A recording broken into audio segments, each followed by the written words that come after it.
আসসালামু আলাইকুম। প্রিয় ভাই ও বোনেরা, আপনাদের সবাইকে বলি, যারা আমরা সচেতন নাগরিক তারা সবাই গণভোটের পক্ষে হ্যাঁ ভোট দিব। দেশকে সংস্কার করব এবং দেশকে নতুন করে গড়ে তোলার লক্ষ্যে কাজ করব।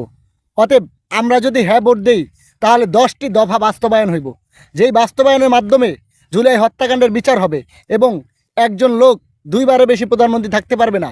এরকম 10টি দফা আছে, এই 10টি দফা বাস্তবায়ন করা হবে যদি আপনি হ্যাঁ ভোট দেন। আর যদি না ভোট দেন তাহলে সেই পুরানো ফ্যাসিবাদ ফিরে আসবে এবং পুরানো ফ্যাসিজম কায়েম হবে এবং আগের পুরানো কাঠামোতে রাষ্ট্র চলবে।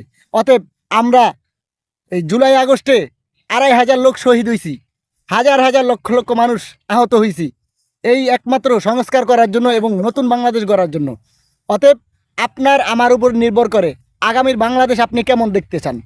তো আপনি যদি আগামীর বাংলাদেশ সুন্দর এবং ভালো এবং উন্নত এবং সৎ ইনসাফের বাংলাদেশ দেখতে চান তাহলে অবশ্যই হ্যাঁ ভোট দিবেন। আর যারা পুরানো ফ্যাসিজমকে ফিরে আনতে চান, যারা গুম খুন হত্যাকাণ্ডের সাপোর্ট করতে চান, যারা জুলাই অভ্যুত্থানে যারা নিহত হয়েছে আহত হয়েছে তাদের বিচার না চান, তারা হ্যাঁ ভোট দিবেন আমি জানি। তবে যারা দেশপ্রেমিক এবং দেশের জন্য যাদের মায়া আছে, যারা দেশের সৎ নাগরিক এবং সচেতন নাগরিক, তারা অবশ্যই হ্যাঁ ভোটের পক্ষে অবস্থান নেবেন এবং হ্যাঁ ভোট দিবেন।